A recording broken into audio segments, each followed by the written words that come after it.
Welcome to the I Am Worthy podcast, where we don't believe in choosing between this or that, but instead we are worthy of it all. I am your host, Brittany Noel, and despite being a licensed therapist, I know better than anybody what it's like to struggle with the doubt and fears behind the pursuit of your success in life, love, and your purpose. So join me as I uncover the secrets to becoming unapologetically worthy so that you can have, do, and be all things. I am excited because on today's show, I have with me Mr. Greg T, who is a R&B artist, a music producer. He is a real estate investor and developer, and an overall serial entrepreneur. So y'all, I had to have him on the show because I have been friends with Greg now for about a year. And just watching his growth, especially in the midst of a pandemic, has been amazing for my journey, and inspiring for me. So I had to have him come on the show so that we can talk about how he's been able to be as successful as you are, and truly motivate others to keep going no matter what. Right. So I appreciate you for joining me. First of all, Greg, I don't think I've ever told you this, but you are one of the reasons why I even started podcasting in the first place. Wow. Did you know that? I did not know that. I know, because I never told you. Right. But I remember when you reached out to me last year, I had literally like a few months before wrote in my book, because I have a book of ideas. Right. And I wrote in there, I was like, oh, you're going to start, a show. Right. And I was like, okay, one day. Right. And I just put it on the back burner. And I was like, whatever. And then you called me and asked me to come and do your show. Last minute. It was like about 2 hours before the... Exactly. Yeah. And I was like, okay, well, let's just see what happens. Right. Let's see how this goes. Right. And so I went and did your show. And that for me was like confirmation, like, okay, if other people are willing to ask you to do their shows, clearly you should be doing your own. Yeah, and I'm trying to remember who referred you. Like somebody had referred you, and when I went to your page, I saw that you had already, had been doing like some self-reflection and posts or whatnot, like affirmations or whatnot. And I was like, okay, I like how she's delivering. And so when I DM'd you, you was like, yeah, sure. Like, what I need to do? Right. I was like, So, and it was like a Sunday. I was like, I ain't got nothing to do. Sure. Why not? On this show, we really want to highlight people who understand that the journey to becoming better and becoming more is not easy. Right. And as a therapist, I am always teaching people the tools that they need. Right. But I think sometimes it's hard for people to stay engaged and committed because they don't know what's possible. Right. And so how do you build without a blueprint? Without anybody, showing you or modeling for you what's possible. So this is why I was like, it's important for us to have people that we can refer to and say, despite where you come from and what you've been through, this person is the reason why it's possible for you. Yeah. And I think the biggest thing is trial and error. Like we all have to try something to know exactly what the results may end up being. And me and my first cousin were like brothers.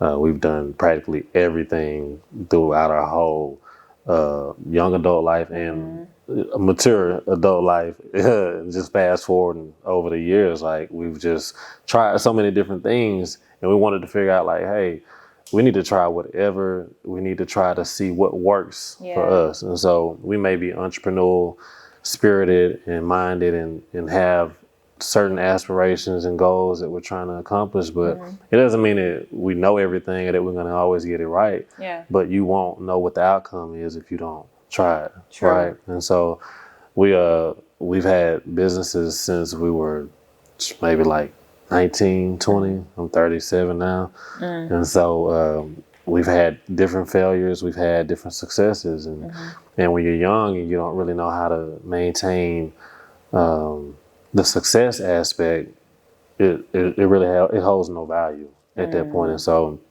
just over time, we've just perfected our craft, and we've learned how to be able to navigate through certain avenues and certain obstacles that come our way because we've seen it before. What was one of the biggest mistakes you made as a young entrepreneur? Because I'm curious. I'm still a young entrepreneur. I think getting to the bag and spending the bag without like having security, like just thinking that it was going to always just be like a great run. So you might say, hey, we may have a big month and we may make like 20, 30,000 and say, okay, we'll make it next month. So we would just go, Right. yeah. And so as an entrepreneur, you have to have discipline because it's not going to always be like that. You may have a good deal that you do and hit a lick and you can make $100,000 in 2 months and you might not make anything for the rest of the year. So how are you going to not only turn that over, but how are you going to actually be able to keep yourself disciplined enough, long enough to know that, hey, this might be the only thing that I can survive off of for the rest of the year. But 100,000 is a lot. But if you have a lifestyle that you're used to, it can go like that super quick. Yeah, super quick. So we just learned discipline over time. So we're super tight now. Like we used to we call it BML, blow money fast, because we just knew that it was coming. But as an entrepreneur, you don't know when your next check is coming. So you have to be disciplined and have more than 3 things going on at a time, because when one falls off, you got to at least have something else perpetually fueling you, or at least making you money so you can feel comfortable. You got to pay the bills. They'll come cut your lights off. Yes, they will. They don't care. They don't care. They don't care. Okay. So no BMF, no blowing money fast. No blowing money fast. I think your first year, and I saw this, somebody said it on a post. They're like, you're supposed to save 50% of your income, invest 25%, and then you could blow the other 25%. Whatever's left. Right. And so that was important to me, because I'm like, how much do we actually save when we make money? Like, do we put back 1,000? We make 10,000. How much do we put back? Do we put back 10%, 20, 30? We don't really have an idea what that looks like. We just feel like we're going to keep making it. So I made 10,000 this month. I'm going to spend 8. My bills are 2. I'm broke again. Yeah, so I watch HGTV and I get real inspired, and then I go sit down somewhere because I know that that's not my ministry. And I know that when it comes to building homes, it takes so much to first have a vision and then execute that vision and see it come to pass. And there's so many moving parts in that. I think that is kind of like a metaphor for life. You know, we have a vision about who we want to be and what we want to accomplish, and then you start working on it and you realize it's so many different pieces to this puzzle. It's easy to get discouraged for a lot of people. Absolutely. Was there ever a point in your journey where you felt like, yeah, more than a nah, because because we're human. You know what I'm saying? Because if we're not taught that, or we don't see that growing up, we don't feel like that's attainable. You see what I'm saying? So it's like, until you actually do it, or you're in a circle of individuals that do it, you don't have anything to go by. You're not inspired by anything. You can be inspired by stuff that's not even tangible, but we don't realistically have people in our lives. I'm just saying, as a people, as us, we don't have people in our lives that can show by example that, hey, you can do this. So what was your story? So growing up, did you have people who modeled for you, or even spoke that into you, that there was possibility more than what you saw? Nah, I mean, I'm from a small town called Marshall. It's in East Texas. Population like 30, 40,000. Mentality is different. I mean, most of the people that live there, the furthest they either go is probably Shreveport, Louisiana, to the casino. Gotcha. They may go to Six Flags in Dallas. But I mean, other than that, it's more of a regular lifestyle. Small town. It's a small town. You know how the small towns go. And so I didn't really start getting that influence. My godfather, which he was in hedge funding, and he had a liquor store in Longview, not too far. He's always been an entrepreneur. So he was kind of like the role model, in a sense, of entrepreneurship. My dad was an entrepreneur too. And but everybody has a different way of handling entrepreneurship. And so certain people lead differently by example. And you just cling to that based on energy. And I'm big on energy now. We didn't know back then that, hey, energy still exists. We don't really trust our instincts like we do now when we get older. And so I just always trusted what my godfather told me. And like, he's always been a mentor to me, even to this day. Like, we have conversations just like we boys would. And me and my dad, we're close too, and we talk about business as well. But it seems like the table has turned, because now I've taken the reign and kind of doing my thing as a young entrepreneur. So they always salute me and, tell me how proud they are of me. And so it feels good to see that, hey, at some point the tables turn, but it's for the greater good. And so, so, I mean, I didn't really have that example growing up.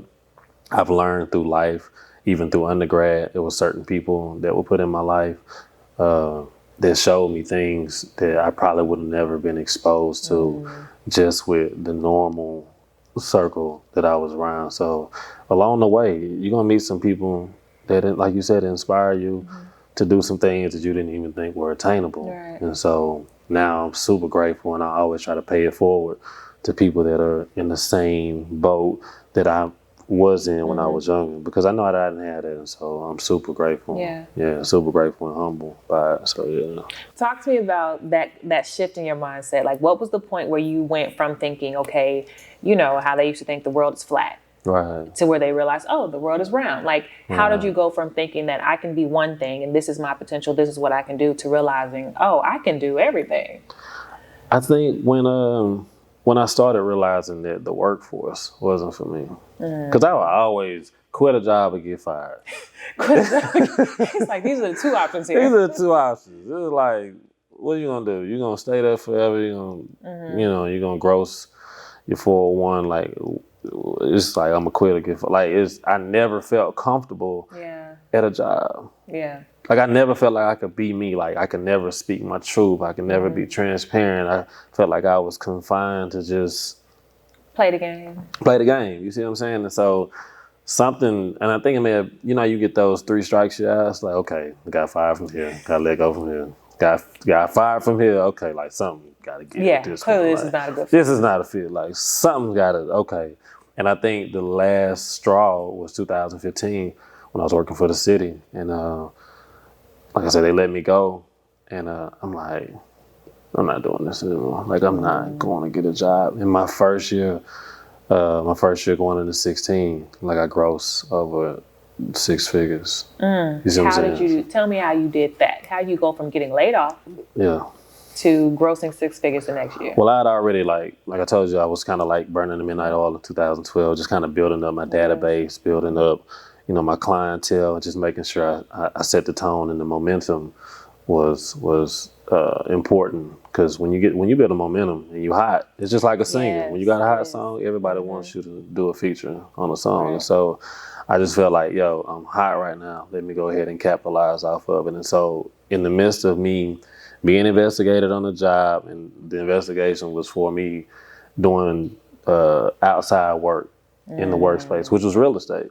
So I may send emails to clients. Right, of course. We all get on. We all go online. We on Facebook. We Instagram. We're doing something we're not supposed to do in the workplace. And so they felt or deemed that was inappropriate. And so they had me on the investigation, and they let me go. But that month after they let me go, I had like an invoice for like $13,500, like a collective invoices. So I knew that right then. I'm like, I can make 3-4 times the amount doing my own thing, and not be confined to this space, making a quarter of what they paying. Yeah, you see what I'm saying? And so once I saw that I could do that, I'm like, I really can do this. Like, I've worked so hard to build this momentum up and build like this brand. Like, I'm finna monetize it. And so ever since then, I'm not gonna say that the journey has been easy, but ever since then, like, I've had a different mindset to say, like, hey, like, you can really get a bag out here. And now more people, I'm so happy to see more people like leveling up and getting the bag. Because I remember when people used to say that they were entrepreneurs, it was like, oh, you ain't got no job. Right. You know what I'm saying? Right. But now that's the way. Yeah. Everybody wants to be an entrepreneur. You know what I'm saying? Because like, they don't want to be in a space where they got to go clock in 9 to 5. Got to be there. Nothing against the 9 to 5ers. It's just that nobody really wants to be at a job. They'd rather be at the house watching Netflix. If they got kids, they'd rather be spending time. You got to think about how much time that you're spending a day working for somebody. When you get home, you're tired. You don't have time to work out. You don't have time to cook. So you're going to pick up fast food. You gain weight. I mean, we know it's a cycle. It's a cycle. So I didn't want that to be my story. And I know that you mentor a lot of young entrepreneurs, right? one of the things, because I see it as a therapist and, you know, I address it from my standpoint, but I want to hear it from you, like, because I see entrepreneurs Right. have a business or have a product, right? Right. But the way, because you said everybody shows up in entrepreneurship differently. Right. And I see that a lot of people are not showing up to their fullest potential because they are afraid. Right. Like, what are some of the fears that you see in young business owners that are stopping them from, you know, asking for what they're worth, Yeah. you know, getting the bag and being aggressive about getting it, you know? But I think it's a step process, because it's like you got people that, again, are in the workforce and they had a side job or they got a side hustle and they love what they do. They're passionate about it, but right now it's not paying what they would like for them. Got you. For you know what I'm saying? Right, it's not right. paying what they needed to pay in order to survive. And so they have a fear that if I jump out of here, I'm gonna have to go right back to the workplace. And I don't want to put in a 2 weeks notice and then come back knocking on the door and say, hey, can I get my Gotcha. job back? And so that's always the fear of most entrepreneurs, is that they don't want to leave. But I Do always, you think that's a legitimate fear? yeah, absolutely. Because I mean, if it doesn't work, then you still got to figure out how you're gonna pay the bills. Because everything in full circle goes back to, how am I gonna pay the bills? You know what I'm saying? You're not at mom's Right, house. right. You're not at your mom's house. You Yeah. can't sleep on the couch and go to your old. You can't. We're older, and if you can, save up while you're at mom's house. If you're at mom and dad's house, like, save up, because it's treacherous out here. It's different. So I always tell them, like, it's a legitimate fear, but how much do you really believe in yourself? Like, how much do you feel that the product or whatever it is that you're selling is worth you putting your effort and your full-time blood, sweat, and tears into it? And so we never know. We never know how we're going to land if we don't jump.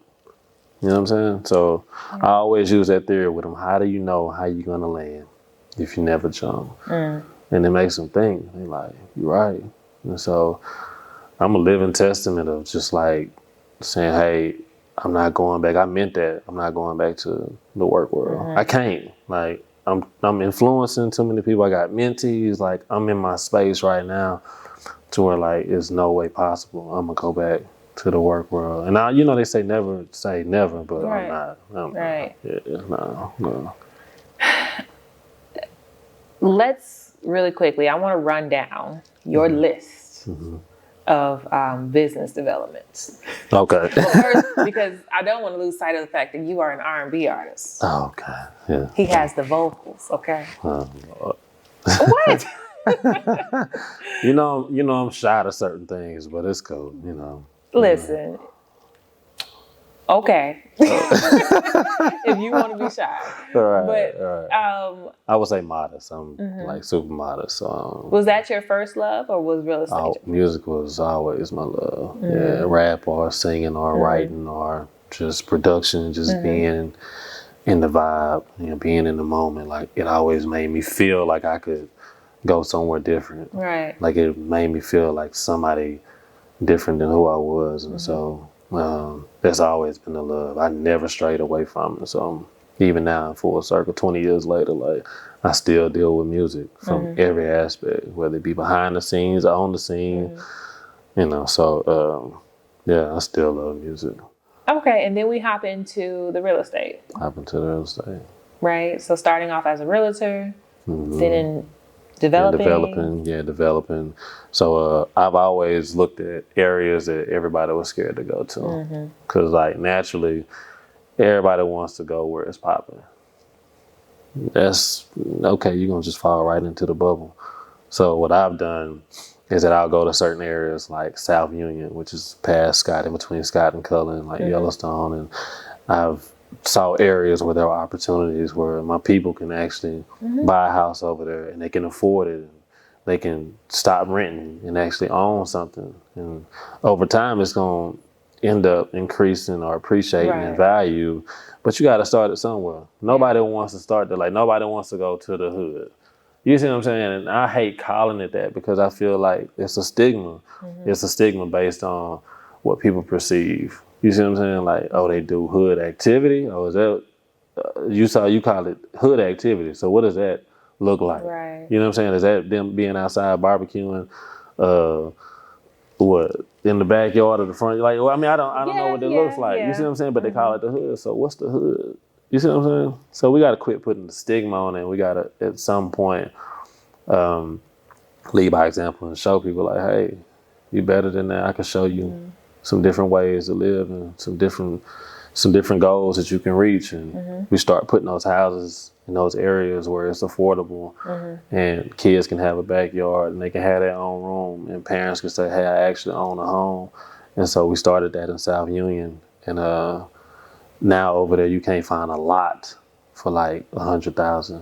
No, you cannot. Right. You Yeah. So the lot size is about 5,000 square feet, but it's gonna cost you about 100,000 to just own the lot. The dirt is 100,000. It used to be like 30,000, 40,000. Yeah, so, it's ridiculous. Yeah. So right. So we cultivated that area, and now I'm over in Fifth Ward. Gotcha. So Fifth Ward is up and coming. We're doing some amazing things over in Field Ward. So I'm building like mid-century modern homes because they're like 5 minutes from downtown. And it just kind of gives that the whole approach and feel that, hey, this is a good look for the area. And people pass by all the time. They're like, that's a commercial building? I'm like, no, it's a house. They're not used to seeing it. But even when they stop by and they talk with me, I'm like, you can have this too. Like, you've been on your job 2 years. That's the good thing about being a realtor is that I still have the blueprint on how to show people how to get it. Yeah. You see what I'm saying? So it's a blessing in disguise how it happened like that for me to be able to transition to being a realtor, now developer and investor, to where I can start creating a different level of income and then allowing people or showing people how they can be in their neighborhood still, have the house of their dreams and afford it, and maybe influence or inspire them to do bigger and better things. Right. So I always challenge people to get exposed to people doing whatever it is that you want to do, because it's that exposure that kind of stirs, something within you that starts questioning, okay, well, why can't I have it? Why can't I have it? Why can't it be me? For sure. No, and I see that all the time because, again, wherever you grow, like people always say they're a product of their environment, but you can change that if you feel like you want to. Like if you see something that sparks your interest, you got to ask questions. There's no such thing as a stupid question. True. No, I tell people that, and this may be a stupid question. Well, it's stupid if you don't ask it, because you'll never know. Right. You see what I'm saying? Don't be ignorant to the fact. Like, ask questions so that you can try to get some answers that maybe spark something in your mind and say, okay, well, look, let me go ahead and do some more homework or research on that and find out more about it. But we don't do enough because we feel like we're prideful. We had that pride, that sense of pride. I'm not going to ask them. They might be snooty, or they may, well, you don't even know because you didn't ask. And I feel like, because we create these scenarios in our head. Exactly. My favorite one is he's too busy. I'd be like, I can ask, he got a lot going on. He's busy. I'm not going to bother him. I know, but I adore you. Just, I know you're not talking about me personally. Yeah. You're not talking about me. Well, that'd be great. Because that day I asked you for the realtor, I was like, he got stuff to do. I was like, I really need a realtor. I know, but that's why I gave you somebody that I know that would treat you exactly how I would treat you, and they would take care of you. And so, like I told you, I adore you, and I love what you're doing in regards to your journey and how your approach is genuine with people. And I know a lot of people respond to that. So tell me, what was one of the things, whether it was an idea, a mindset, a belief, that you feel you had to let go so that you can continue onto your journey into evolving into who you are today? I think it was worrying about what people would think. And that would be like during the struggle or during the process, or if something wasn't going right and the timing didn't match what they thought it should be, like, oh, he should be done with that in X amount of time. You can't consume yourself with pessimistic thoughts, because then that's the energy that you're putting out. That's what you're going to get back. Like you're going to reap what you sow all the time. So I would hate to always think like that, because it would definitely stop me in my tracks from being productive. Yeah, I whenever I think like that, I would kind of like get into a rut and I wouldn't even move. Like I'd just be at the house, like just probably just scrolling through emails and doing that's, to me, scrolling through emails is non-productive, especially if you're not having an intention to act on the email that was sent to you. And we get super spam emails all the time. So I'm scrolling through those emails. It wasn't like business. You were really trying to avoid work. Yeah, I was just like, I don't feel it today. So I just had to delete that thought. I had to delete those thoughts on a regular. Like, always think of something optimistic. Like, think like, hey, so I would say for me, self-fulfillment is always a goal that I reach to I guess gain affirmation on, so to speak. And so I would say, hey, if I can go buy this, it would have to be something. It may be something material. If I can go buy this, how am I gonna go get? Like, I want. Let me go ahead and work to get this. I'm gonna say, hey, I want a new Rolex. How much do I need? Okay. So that would be my motivation. I like that. Yeah, that would be my motivation. So I bought early this year, I bought my first Rolex. And self-fulfillment wise, that was an accomplishment for me, because I feel like, okay, you buy that's success. I like that. So you're saying like you kind of switch from looking for that fulfillment from other people, worried about what they thought, where they think you should be, and you switched it to, okay, what do I want for myself, and how can I get it? All right, because you think about how much time you put into thinking about what somebody thinks about you, or what they expect from you. It's like they don't even know you like that. They don't know what you go through on a daily. They don't know if you ate today. They don't know how much sleep you deprive yourself. They don't know anything about you other than what you show them. True. So why would you even allow somebody to insert a comment, you see what I'm saying, into your day-to-day? Like, they insert a comment, and that comment can throw you. They don't know nothing about you, and it could throw you off. It really does. Because it hit home somewhere. Because self-consciously we think, damn, I really ain't. Dang. Because especially when they say something that you yourself is already trying to work through. Right. And so when you say something, I'm just like, okay, that hurt. That hurt. Now I'm bothered. And they didn't even know that it bothered me. They didn't even But when know. I went home or got in the car, I cried in the car. Exactly. You gonna cry in the car. Full-blown tears. Right, yeah, because it hit home. It hit home. And we gotta build a tough skin to where, feedback and derogatory responses are two totally separate different things. Absolutely. You see what I'm saying? You got people that'll give you positive feedback, which will help you evolve, and then derogatory responses are people that just don't want to see you evolve. And so you got to understand the difference and know what to receive and what to deflect. Exactly. And so I've deflected a lot. But I mean, I don't really have, you can tell the energy even if they don't say nothing to you, that they probably hating on you in quiet. I mean, in silence. You know what I'm saying? Like you know the people that. Yeah, and I think, early in my journey, I was like, okay, well, I want people to like me. Right. I don't want you to not like me. Right. So, if I did feel that energy, then I would try to win them over. Right. And I had to, one of the affirmations I use when I find myself in that space, I'm like, I give myself permission to disappoint people. Right. Like, I'm not living up to your expectations of what you think I should be. Right. And if I am making the entire room happy, then I'm not happy.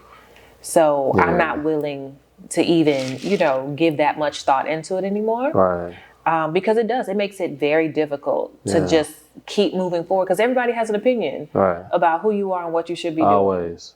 Yeah. I remember when I first started, and I told a friend at the time, I was like, oh yeah, I think I'm gonna start, coaching and speaking. And, they looked at me, they were like, I mean, you good, but I don't really see you as a speaker.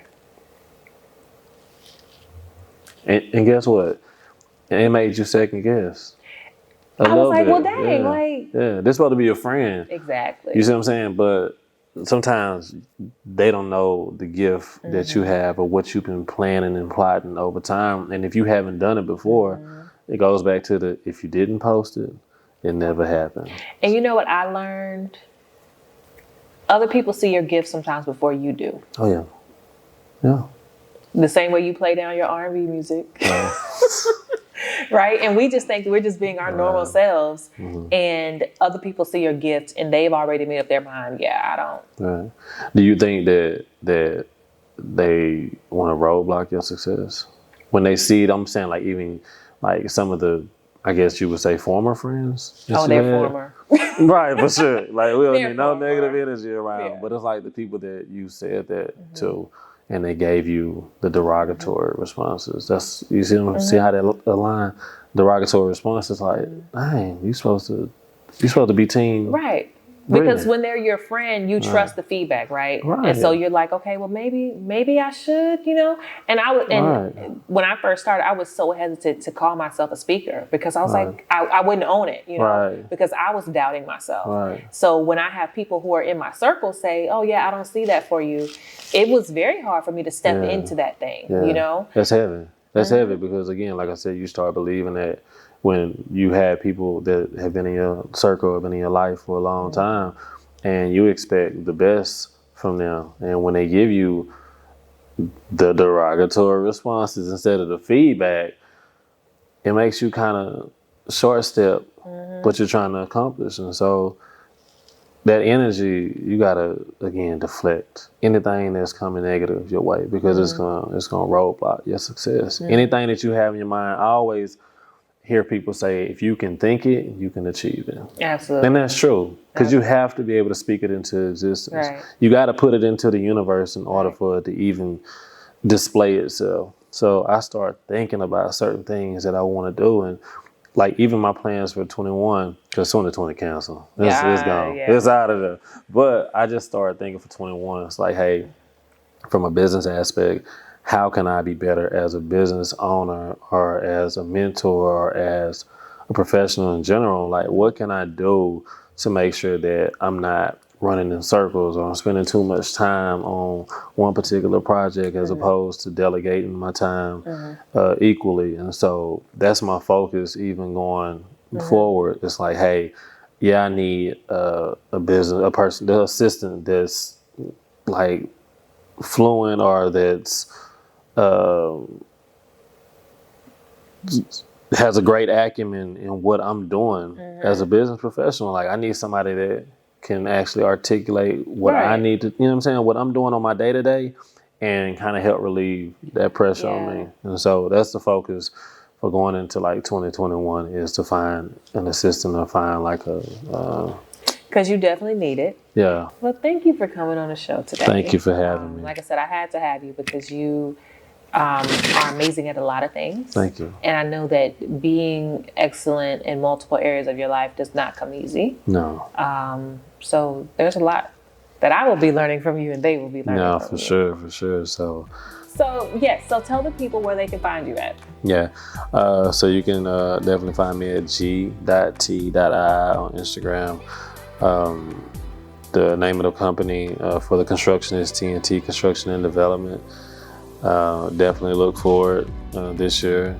I got a lot of great things coming, a lot of development. So hope you guys tune in and yeah.